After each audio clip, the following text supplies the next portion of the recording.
nabaday daawadayaal warbixinteena maanta waxaynu ku soo qaadanaynaa qisada kitaabkii quraanka ahaa ee lagu qoray dhiigii Saddam Hussein. maalin ka mid ah sanadkii 1996 ayaa Saddam Hussein farshaxan caan ahaa oo dalkiisa u dhashay waxa uu ka dalbaday inuu gacantiisa ku qoro kitaabka quraanka kariimka ah oo khadka uu isticmaalaya uu yahay dhiigiisa.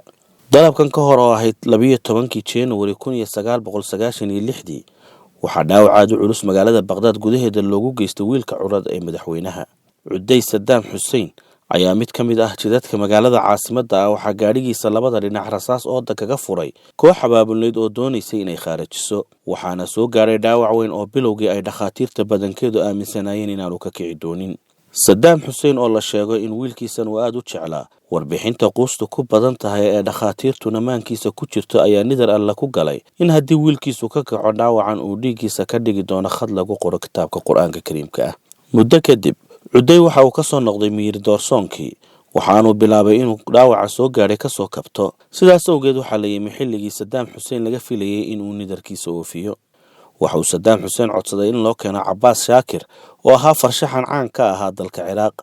waxa aanu soo bandhigay dalabkiisa yaabka leh oo uu sheegay in muddada uu wada mushahar la siin doono. waxa la yigay Saddam Hussein oo joogay cisbitaalka Ibn Sina ee magaalada Baghdad.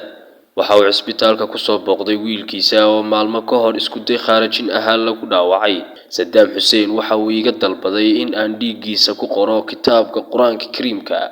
sidaas waxa yiri Abbas Shakir oo ka warramayay sida qisadana ku bilaabantay isagoo intaas ku daray in qorista kitaabkan ay ku qaadatay 2 sano oo ahaa shaqo aad u adag oo habeen iyo maalinba waday. waxaanu ka cawday in shaqadaas culeyskeedu sabab u noqday in araggiisu uu si weyn u daciifo. xaaskiisa oo iyadana wax laga weydiiyay duruufihii ku xirnaa qorista kitaabka ee saygeeda ayaa sheegtay in argagax ay dareemi jirtay markasta oo ay xasuusato in odageedu uu wax ku qorayo dhiig bani aadam, iyada oo intaas ku dartay in ay jiriircoon jirtay marka ay talaagada guriga taalla furto kuna dhex aragto dhiiggii Saddam Hussein oo ku kaydsan. 2 sano kadib kitaabkan waxaa lagu soo bandhigay xarunta kaydka hidaha iyo dhaqanka ee Qura oo ka mid ah masaajidka Qura ee magaalada Baghdad.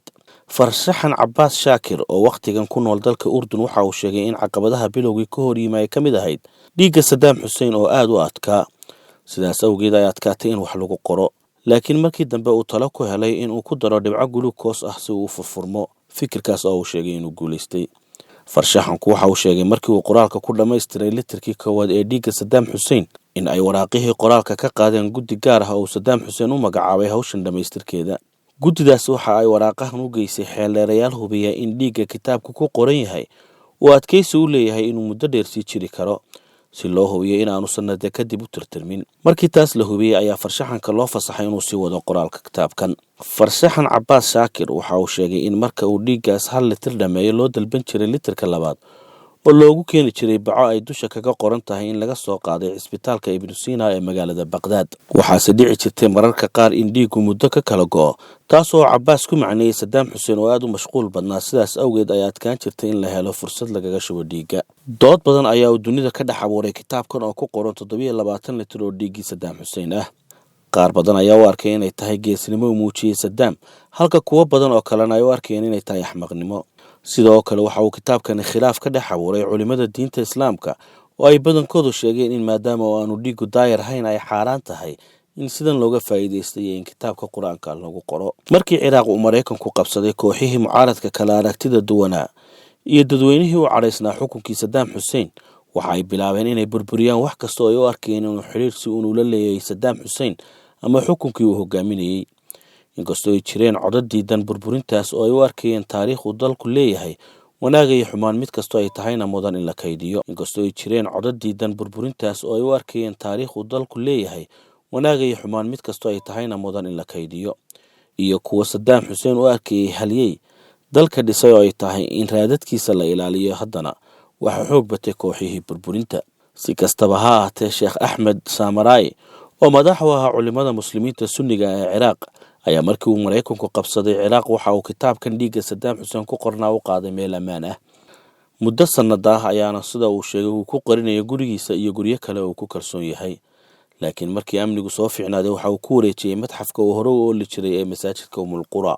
Sheekh Ahmed oo warbaahinta u warramay waxa uu sheegay in kitaabkan la dhigay qol dhulka hoostiisa ah oo madxafku leeyahay loona sameeyay 3 albaab oo kala dambeeya.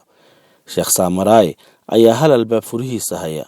Taliyaha biliiska ee degmaduna furaha kale ayaa u haya, halka furaha saddexaadna ay hayso cid la qariyay. Waxaa saas loo yeelay in la raali geliyo dadka diidan raadadka Saddam Hussein oo loo tusay in kitaabkaas aan la arki doonin, iyo dadka halyeyga u arkayay oo loo tusay in kitaabkaasi meel ilaashan la dhigay. Sidoo kale waxaa kitaabkan laga ilaalinayaa dadka jecel iibsiga iyo kaydsiga aataarta iyo alaabooyinka magaca ama taariikhda leh.